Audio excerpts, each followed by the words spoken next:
right, Kristi Dosh. We are so excited to have you here. Thank you so much for taking the time.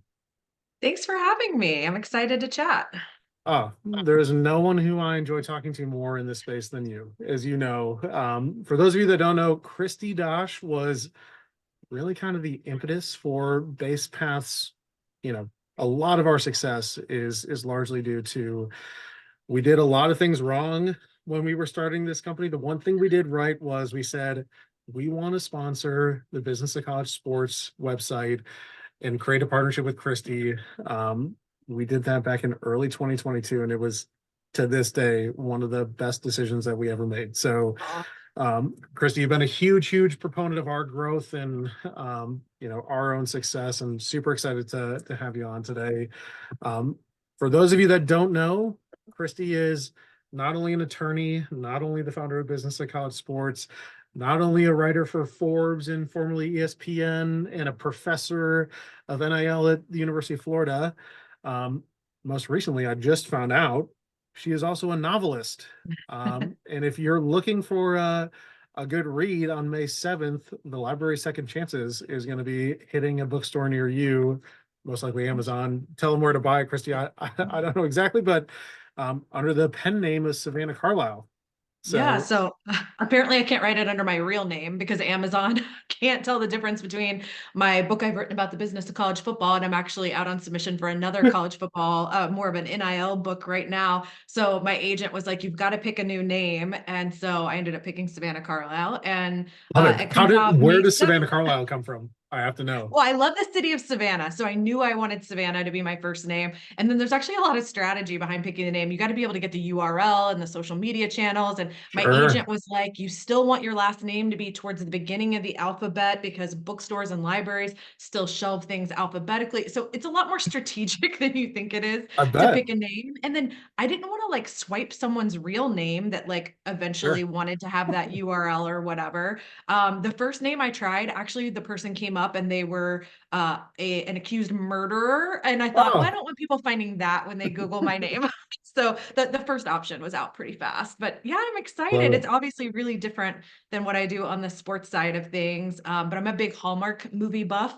And so it's very much a Hallmark kind of a small town, I beachy have I story. have heard, I know a couple of folks have seen it and gotten a chance to read it. I've heard it's pretty awesome. So I'm excited. You will have at least one book sold on the 7th when it comes out, because we're excited Thank to read it over here. you. My wife is a big romantic novelist fan, so I might get two just for so that we can read it together. But folks in the audience, thanks for joining again. As always, same kind of rules apply. We're going to go through probably 20-30 minutes of Q&A with Kristi, just asking her some questions that we've gotten, obviously, from ourselves, but also some of our, key stakeholders, customers, folks that we're talking to within the industry who knew we were having this conversation with Kristi. If you have questions yourself, feel free to drop them into the Q&A. We'll probably spend another 15-20 minutes afterwards to let us kind of run through any of the audience's, questions and comments. So, Kristi, I'll start kind of with what's coming up on the calendar. So I know you've got a couple of events that you're going to be in, hosting, a part of. Why don't we start with AthleteCon? What are we doing in AthleteCon? I'm super excited. Sam Green became a good friend of mine during the course of NIL rolling out, and is kind of my go-to person to talk to about creating content. In fact, she's always harassing me to be better about TikTok, and I am going to do it. I'm going to commit myself, at least for my pen name, because book talk is a thing.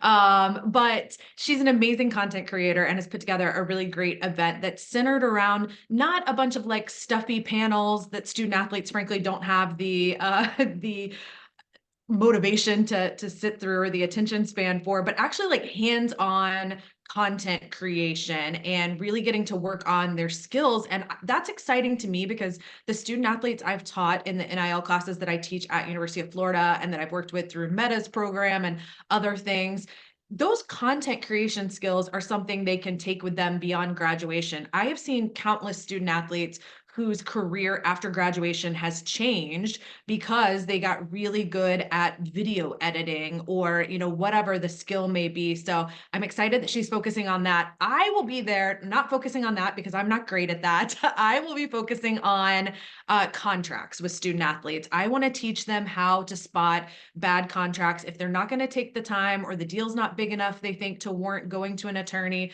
I want to teach them some of the things to kind of issue spot. And so I think Sam's going to have like a little booth for me there, and I'm going to have a couple of handouts to give student athletes, but I'm going to be there just for them to ask questions about some of the things they've been offered, and am excited to be able to help them because I've seen some really, really terrible contracts that athletes have signed. Yeah, and maybe we just jump over to that one for a moment, because that is one of the questions that we had from some folks ahead of time was, particularly for student athletes, what are the watchouts that you're helping them kind of walk through on the contract side? I've seen so many bad things. Some of them are from small brands that I think just don't know any better and maybe aren't even using an attorney themselves. They're just pulling some contract they found online. Some are bigger companies that I think are, in some cases, taking advantage of the leverage they think they have with student athletes. I've seen some collective contracts that have some questionable terms, or even just terms that student athletes don't fully understand. It doesn't necessarily mean the collective's doing anything wrong, but sometimes the athlete just doesn't understand what they're signing away and maybe didn't negotiate for the right value there. And they're just so excited to get these offers. Even contracts I've seen that are like $100, or even ones that are just free product, they're so excited that somebody wants to work with them that they tend to sign it without asking any questions. And funny enough, I was just reviewing one for an athlete this morning, and I feel bad because I've already talked him out of signing 2 other contracts in the past. And so he sent me this one, and it's bad, but it has a couple of things like under the deliverables, there weren't a specific number of posts. It just said some vague language about images and videos, but it didn't say how many. And I was like, well, you need to clarify with them how many they are expecting, because this might be a good deal if you're only doing 2. This might be a terrible deal if you're Sure. doing 10 based on the compensation. And I think because I've told him to turn down 2 other ones, he came back and he was like, so I should just turn this one down. And I was like, no, no, no, no. You don't have to turn it down. You can ask for edits and you can Sure. negotiate. You have power here. And I think a lot of them don't understand that, particularly the ones who aren't agented and don't have that kind of representation. Yeah, and I would say, Kristi, you've been tremendously helpful not only to student athletes but also collectives and universities as they're kind of stepping into taking on more of a contractual legal role within, their operations. Like, can you tell us some of the things that for, if you're on the collective side or if you're on the university side, like different best practices that you've seen for structuring contracts and trying to do things in a fair and equitable way for the student athletes, but also protecting the interest of the organizations that they're running? Yeah, I think that we've seen a lot of shifts, and I even saw some conversations on Twitter or X, whatever we're calling it now, over the past week about how collectives might even need to start shifting contracts more based on what's happening with the transfer portal and based on some of the legal cases that are out there. We even just had brand new legislation in Virginia today that I'm sure we're going to chat about. Oh That's kind yeah. of a big deal. But Oh these yeah. I'm contracts sure have a to lot be of like, folks are ready to hear about what yeah. just went down in, Indianapolis and what's going on in Virginia. We're getting to that, I promise. But these contracts have to constantly evolve, and there are things that each side is going to want that they're not going to get. But I think that there are ways to meet in the middle as well. Like I do think that student athletes should be free to move around, and now we know they don't really have any restrictions anymore on transferring, and they're free to go to another school. But if a collective has made a multi-year commitment to them, that might leave the collective in a bad place. And we started out, some of the early contracts would straight out say, like, if you transferred, then the contract terminated. But then the NCAA issued some clarifications, and we all sort of knew it wasn't supposed to be based on where you were playing or if you were playing or how you were performing. So then I started to see language that was like, okay, if you live 50 miles outside of X county, whatever county the school is in, then it terminates. And now I'm seeing some people bandy about clauses they're thinking about putting into contracts about what happens if you transfer. And I even saw, and I don't want to attribute to the wrong person, but I want to say it was either Mitt Winter or Darren Heitner, because I generally read through all of their tweets. One of them was saying that either they had talked to a collective, or maybe they were just saying they thought that collectives should potentially look at, if you transfer, might you have to pay back part of what you've already gotten from the collective that you're Not, leaving. I can tell So you, I've seen that happen in yeah, real time in our system. There are contracts that are now going into athletes that are saying they're essentially buying your rights, for a certain time period. If you want to get out of this contract, and like, we're never going to prohibit you from doing anything so long as like it's within these four walls of the community. But yeah, if you are going to transfer and move somewhere else, like someone else has to buy those rights from us. And just as a way, like, and here's what it will be. It'll be basically 50% of what we purchased you for, yeah. or maybe it's like a time series, like you stick around for X amount of time, it'll be a certain amount. But We yeah, see it for it's coaches. I been, mean, that's how coaching contracts generally work. You've got that yeah, buyout clause. It's not like something we've never seen before. And I just signed with a new literary agent recently. These are things we see outside of college sports right, too. Like, I had to read these provisions closely about what happens if I've already submitted a book to the agent and they've started going out with it, and then I ultimately move to another agent. Well, the first agent still owns the rights to that book, but then I can have my future ones with the new agent. Like, these kind of things are not uncommon in contracts. So it's not, I don't see them as predatory or problematic for collectives to have those in there. But I do wonder, do the athletes understand it? Particularly, right, there are a lot of athletes signing these collective contracts who do not have agents, who are not getting the right. counsel of attorneys. And I do think that that's problematic. Well, kind of maybe a step in the direction of what I think people are really excited to hear about. D1 Council voted on stuff yesterday, voting on stuff today, should be ratifying stuff next Monday. That will allow schools to be much more involved, it sounds like. Yeah. I'd love to hear your thoughts and interpretations on what's actually going into place. And I would imagine that one of those areas is legal support for student athletes that maybe schools have been kind of sitting on the sidelines with up until recently, and are now going to be allowed to do a little bit more with. But would love to hear your thoughts on, what's going on within the D1 Council, and how is this going to change the landscape for student athletes, universities, collectives, as we move forward from next Monday. Yeah, from the NCAA perspective, they are going to allow this institutional involvement that has sort of been a dirty word since the beginning of NIL, to allow schools to be more involved. And we've already seen some schools are far more than involved than others. I mean, from day one, BYU has been very clear that they've been involved. We had that Built protein bar deal that was one of the really early news-making deals in NIL. So they're a school who was involved pretty early on, because Utah didn't have a state law that prevented it. But I live in Florida. I teach at UF. The Florida law has some language about institutional involvement. And so it has varied greatly from one school to the next. But I've been doing a lot of consulting work. It's actually why, if you guys follow what I write, I have not been writing a lot lately, because I do consulting work with College Sports Solutions. And we've been hired by some schools and foundations to, I call it choose your own adventure plans, because we don't know how this is all going to play out. We've been doing these plans that are like, well, if this happens and you can bring collectives in-house, here's what you should do. If this happens and you can do more institutional involvement, here's what that looks like. If athletes become employees, it looks like this. If you can make direct payments to athletes, which is what happened in Virginia today, then you do Right. this. And so we've all kind of joked about it being this choose your own adventure sort of strategic plan. But as I've been thinking through the scenarios there, I think there's a lot of things that come up on the athletic department, foundation, university side.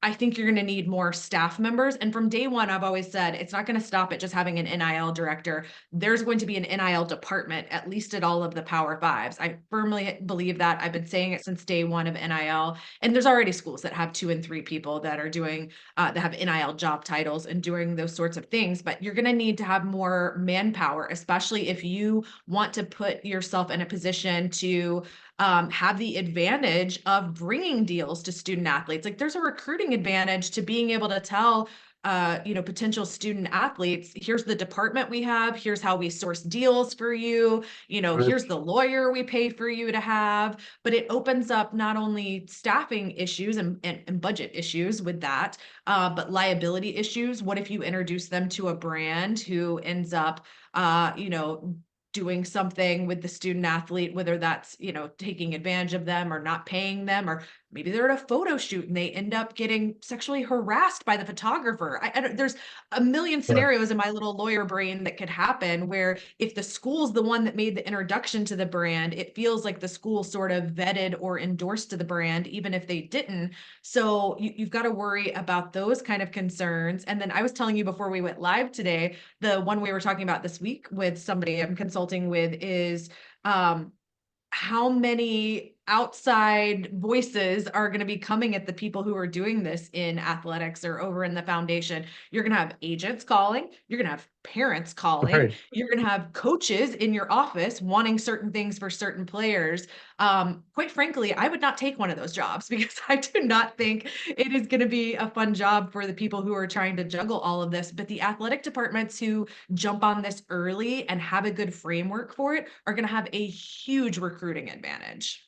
And I think it's interesting because, we've been pretty close to the collective side and have obviously started to get, more into the university side as these transitions have started happening. We saw it happen in Missouri. You're seeing it happen in some of these other states where the laws are passing quicker than others.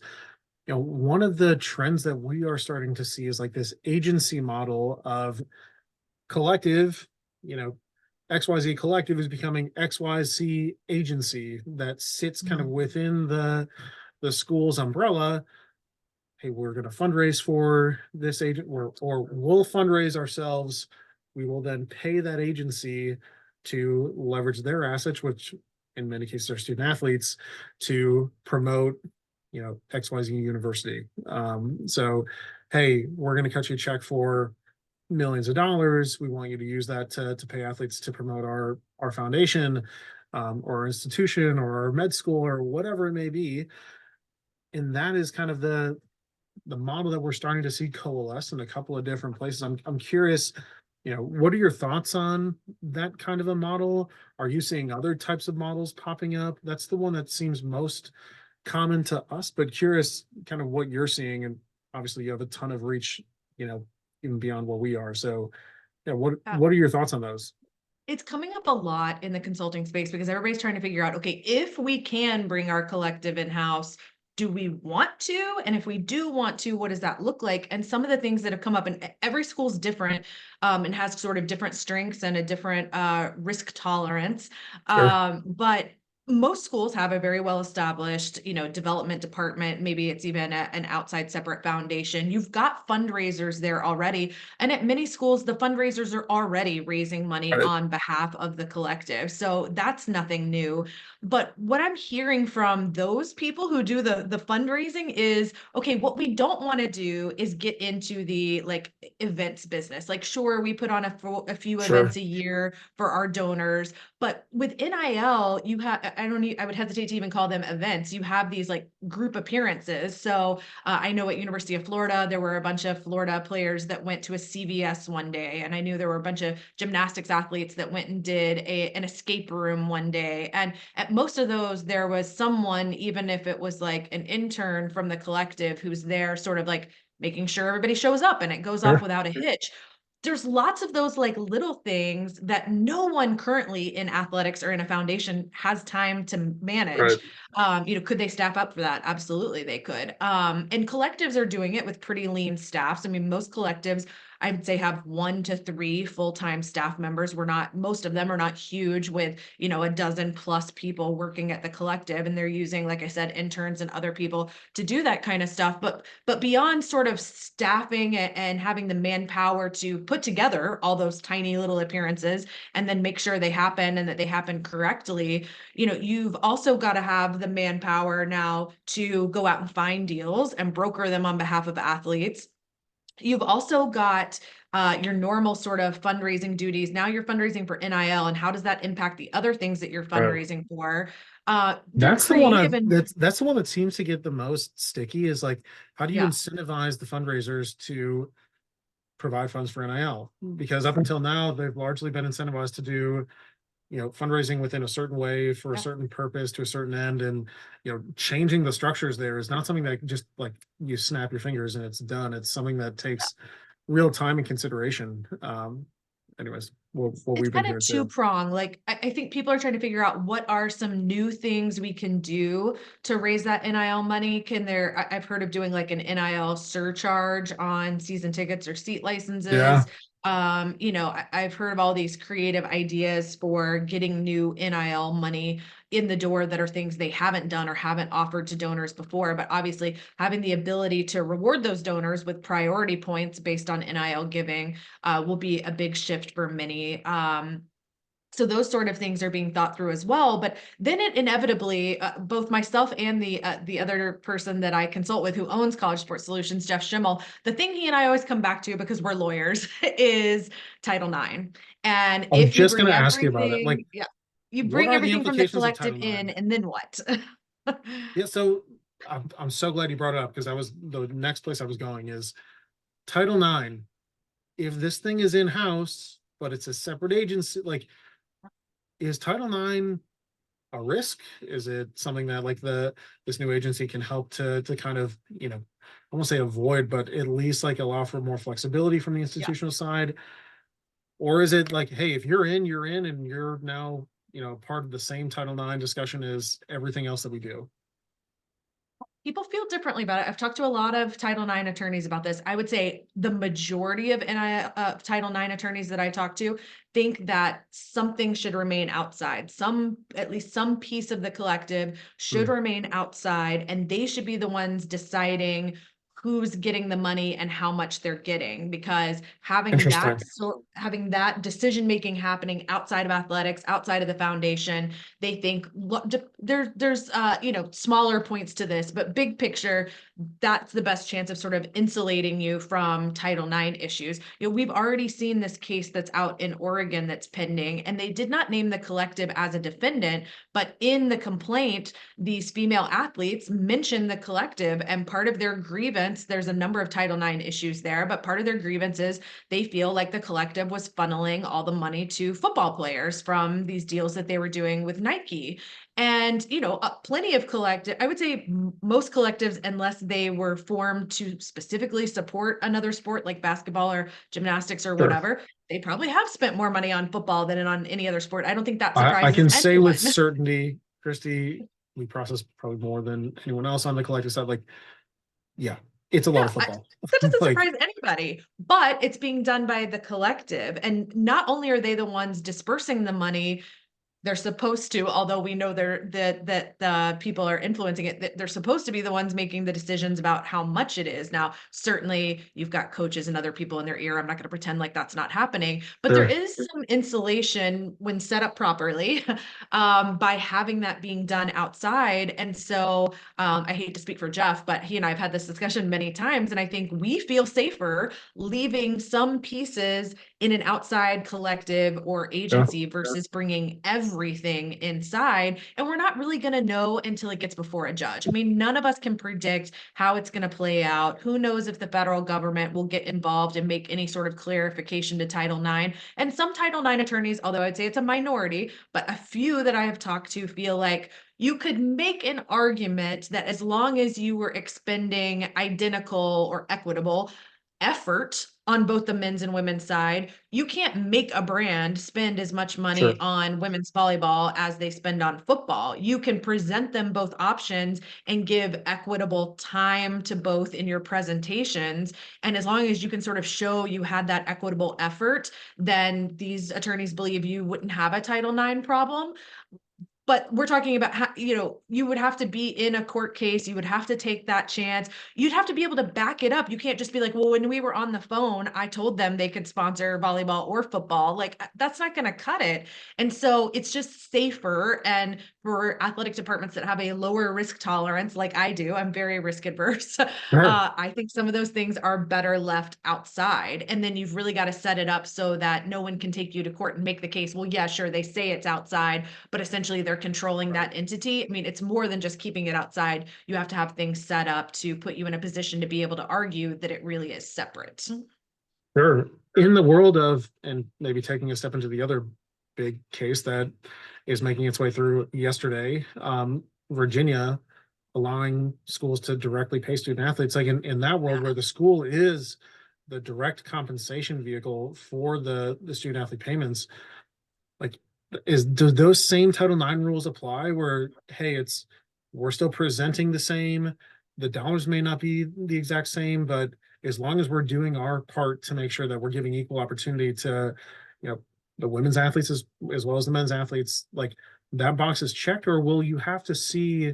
I know when we were reading like Charlie Baker's initial proposal, like back in December, I think he had written in there, it's like, hey, it needs to be dollar for dollar, like split Mhm. with this $30,000 fund he was trying to create for Right.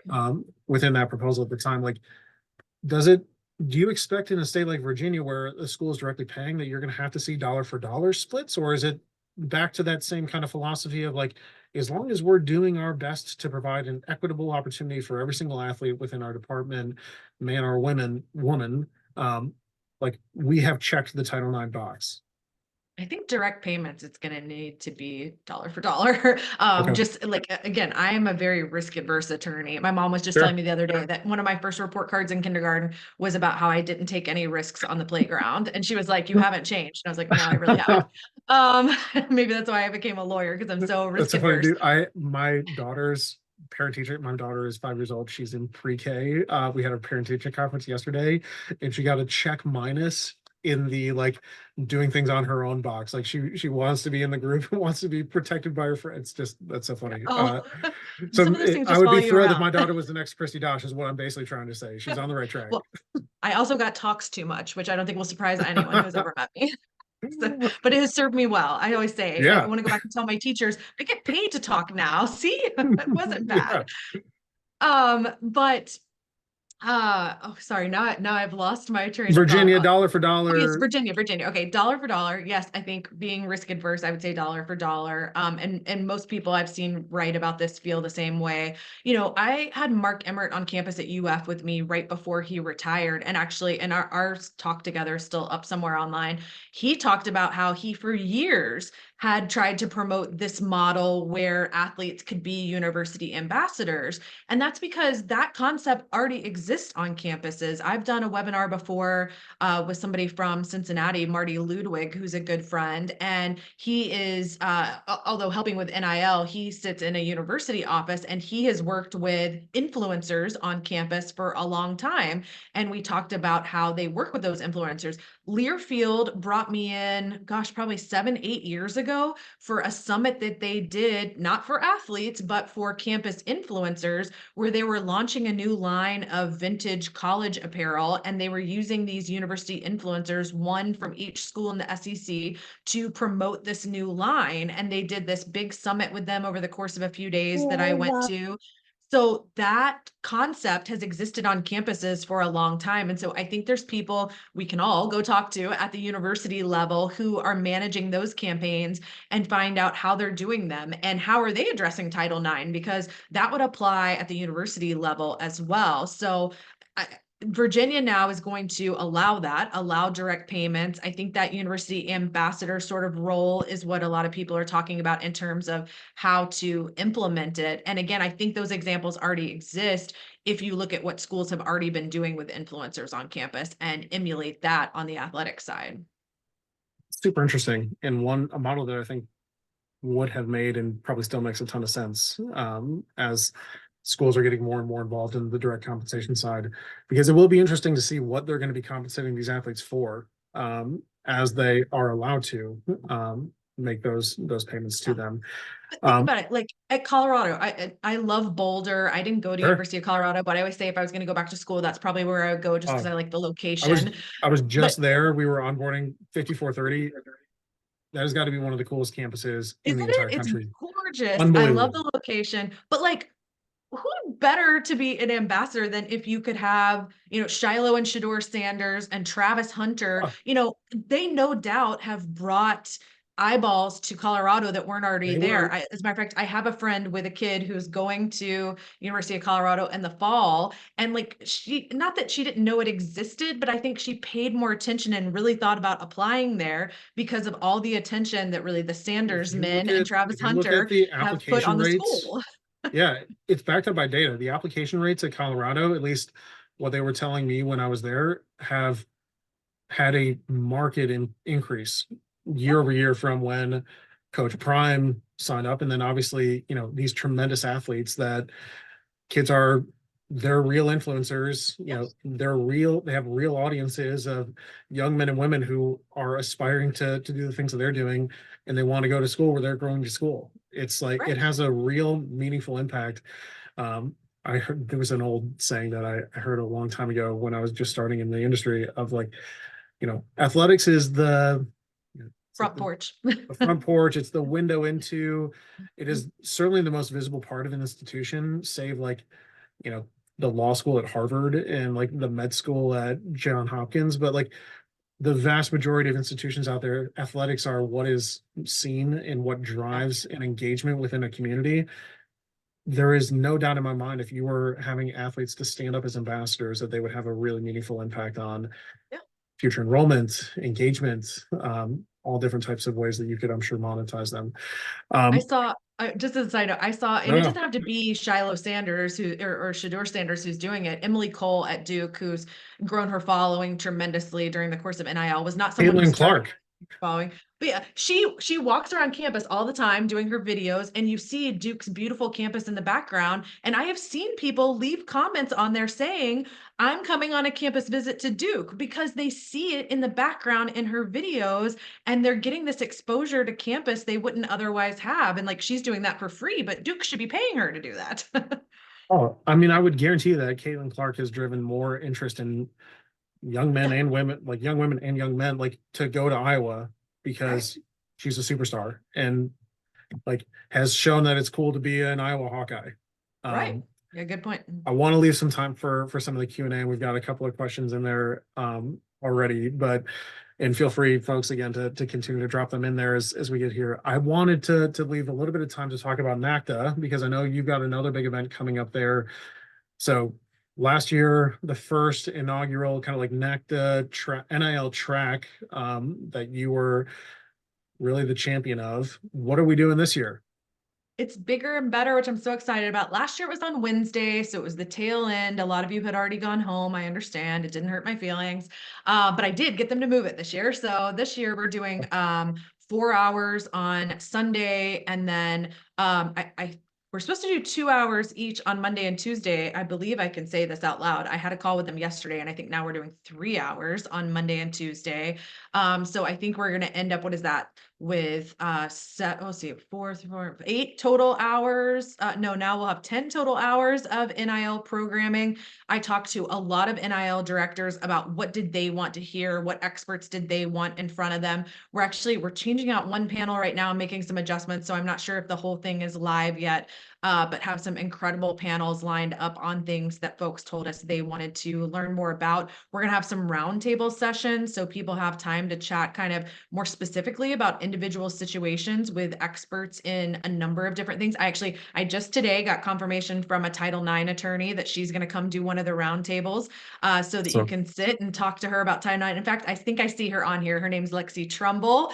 oh And yeah, I was excited to get her involved with this, but we've got some fantastic folks who are coming to do the panels and the roundtables on a number of different topics. And I am so glad that it's happening sort of during convention while everybody's there so that everybody can have access to it this year. And then I am going to moderate a talk with the Cavender twins, which I'm super excited about. I've interviewed them so many times online and over the phone. This will actually be my first time meeting them in person, but I think that'll be a really fun session as well. I love it. And isn't the title or sorry, I'm reading the question and trying to speak at the same time. Isn't the Kavner twins one on like the main stage, either right It before, is. right after Hey, Charlie I've never done talks? main stage before. I'm excited. Yeah, let's And go. yeah, I'm like 5'3", so I'm like, do I have to be right next to the twins? Like, I know they're not like, like overly tall, but I know I'm going to look like a shrimp up there with them. Their agent is going to be there, I believe, as well. And so I think that will be a fun session to have some student athletes up there as well. And we just got the news yesterday that now both Cavender twins will be back playing basketball next season. So Let's go. Can't wait to yeah. see them. All right, well, we'll start with just a quick one. A law student out there. What are the names of the cases in Oregon and Virginia? Do you Oh, know those? okay. Oh, and I've got actually, my I should cheat just sheet say up this. so that you guys Yeah. can't stump me with this stuff. So for those of you that don't know, and we'll put this in, yeah, sorry, this is housekeeping items that I should have covered on the front end. We're going to share over all the different ways to follow Kristi, Business College Sports, for the questions out there related to specific cases. Kristi has, for my money, the single best legal kind of register for every case that's going on within NIL. I might just try to Told pull it up Thomas, I here. created this for me, you guys. I created this tracker of all the current cases because I couldn't keep them straight in my head. And some of them are Title IX, some of them are antitrust. We've got conference realignment ones going on. We've got ones against the NCAA for Alston Awards. I mean, you name it. So there is a tracker on the website that we'll make sure you guys get. But the Yeah. Oregon case is Schroeder v. University of Oregon. And then what was the other one they asked about? Oregon and Virginia. So Virginia is a state law. We've got that Tennessee and Virginia v. NCAA case that's been happening already. But today's news was a new law signed into effect in Virginia. Gotcha. So you've got a legal case that's still ongoing there that's already had some initial rulings, but you also now have a state law. I think we may have covered this as the question had come in earlier, but what are some of the best ways the universities and collectives can protect their athletes? Oh, yeah, it's the legal advice, which is hard because I do not advocate someone in the athletic department giving legal advice. And I have spent many hours on the phone with the state of Georgia, where I have my law license, about what I can and cannot talk to student athletes about, because I don't want to lose my license over this either. So Sure. I think there's a lot to consider there. I think it's helpful if you've got some attorneys you can refer them to. Many attorneys are reviewing these contracts, especially smaller ones, for free or for very, very small amounts. That's another tracker I have on the website. Maybe we can give people. I have all the attorneys who are willing to talk to student athletes, and I have whether their initial consult is free or paid, so that athletes have somewhere to go to. But one of the biggest problems I see is student athletes signing contracts. They don't know what it says, and they don't figure out that there's a problem till later on. Like, I had one come to me and he didn't realize he had signed away all the rights in any merchandise he created to the collective, and he had no idea. And that's a whole longer story I could get into, but they're signing these things without truly understanding them. So having that kind of advice, but it not coming from someone employed in athletics, because that makes me nervous. Of course, and thank you to Jim Booz for shooting over the link for the copy of the VA law. My son is here. Hey, Joe, you want to say hi? You want to say hi? Sorry. Welcome to the Thomas household. This is Joe. It's never Joe's too gonna early say to make your hi. first webinar appearance. Yeah, dude. Great. Hey, can you go downstairs, please? He just wants to be famous Love one you, day. buddy. That's fine. Yeah, dude. He'll be there soon. Dude, cool It's all stuff. about being in front of the camera. I can understand that. Yeah, thank you. Sorry about that, guys.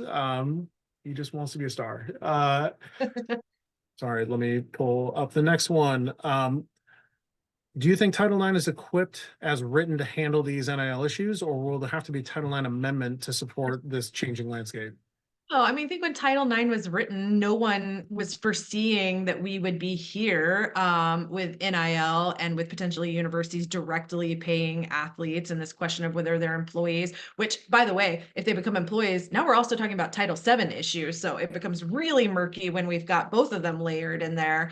But also, I've never seen anyone nothing I've been made aware of where anyone's ever really made a push to amend Title IX, including now. There hasn't been anyone step forward who's like leading the charge to amend Title IX. So although I think it would be nice to have it amended for some clarifications, I don't feel confident that that's coming. Got it. Makes sense. Um, this is one coming from a collective. How do we work with you, Kristi? I would love to work with you. You can email me, Kristi@kristidosh.com. And we can probably put my contact information on the follow-up for this webinar. But yeah, if you want to talk about any of this Yeah. stuff, I would be happy to chat And about it. we will send a follow-up with kind of all the questions and, a brief summary of this stuff. We'll have Kristi's contact information, and yeah, cannot recommend it highly enough. I know the list is very long of very happy customers that you've helped throughout this entire process. And yeah, I can attest to many of them that have become customers of ours, that speak of, like, especially early on, having your help and kind of formulating and bringing in the best practices to set this up has been super meaningful. We'll do one last one, and then Kristi, obviously want to leave some time for you to share anything else that's going on within your world. But what are the best ways for collectives to structure contracts to help retain athletes the best? Which I think is actually an interesting question. Because I do think that a lot of these collectives do want to retain athletes. You know, they want to find ways to put agreements in place that make it easier for an athlete to stay versus try to go and explore options outside. Have you seen anything, and maybe it's not just within contracts, but even more broadly, that's helping to incentivize that athlete retention? Something just popped in my head, and Thomas, you'll have to tell me if you've seen it. I have not seen this in a collective contract, and I'm doing this really off the cuff. It is literally the first time I've ever thought of this idea for collectives. So I need to give this more thought, but my initial reaction is I haven't seen anyone do like a right of first refusal, but like I have that in my book contract that for my next book, I have to take it to this publisher first and they have the right of first refusal. If I, for some reason, had an offer from somewhere else, they have the right to match that. I sort of have an out clause that I negotiated into, but I haven't seen a collective try to do some sort of right of first refusal where they could try to match what a collective from another school has offered. And off the top of my head, I don't see a problem with it. I need to give that more thought, but that's my first reaction. That's super interesting. I haven't seen that either. You guys can talk to your lawyers and steal that. I kind of like that. Yeah, I like that too. I'll just do this last one really quick because I think this is probably a housekeeping item that Kristi, you can help me more with. Thank you. On the legal side of things, does this webinar qualify for CLE? Oh, I wish it did. Do you know what is CLE? I don't even know. CLE is continuing legal education. So I'm out of state inactive with Georgia, so I don't have to do CLE. I've been part of stuff where you get CLE credit. I don't think we would have to apply in each state for you guys. No is the short answer. Sorry. So sorry guys, I wish. It's the NIL LE. But Kristi, anything else that you wanted to share before we wrap this up? Yeah, I just really hope that a lot of you are coming to NACDA and will be part of the NIL sessions. The decision about whether to do it next year and whether to do it for the same amount of time or more time will all hinge on how many people come this year and think that it's helpful. So I encourage you to attend. Also, we decided to change out one panel for a number of reasons. It's going to become a webinar instead. So if there's something you really hope that we cover, either in a panel or in roundtables, email those ideas to me because I'm sorting through all the ideas people have sent me and trying to figure out like what fits in with our other programming and isn't a duplicate of something we're already doing. So I'm open to ideas. Please send them my way. Awesome. Kristi, I cannot thank you enough for everything that you've done for me personally, our company, and then obviously on this webinar. Your expertise is second to none in this space. I know you've got an army of devout followers who listen to you regularly and religiously. And yeah, we cannot thank you enough for taking the time with us and giving us some insight into what's going on within the world of NIL. Thanks. And I have to say, like, yes, I have sent people your way, but only because people I've sent continue to come back to me and tell me what a great job Basepath does and how great your technology is and how fast you pivot and how fast you add things when people say they need something new. So as much as you have thanked me for what I've done, it wouldn't work if you guys weren't giving them an awesome product. So we appreciate it. It's my official endorsement for Basepath. Hey, we'll take it. We'll post that on all of our socials. But Kristi, thank you so much. Everyone in the audience, thanks for joining. We'll be sending out the follow-ups and a lot of the information to get in touch with Kristi here in the next day. Thanks. Thank you.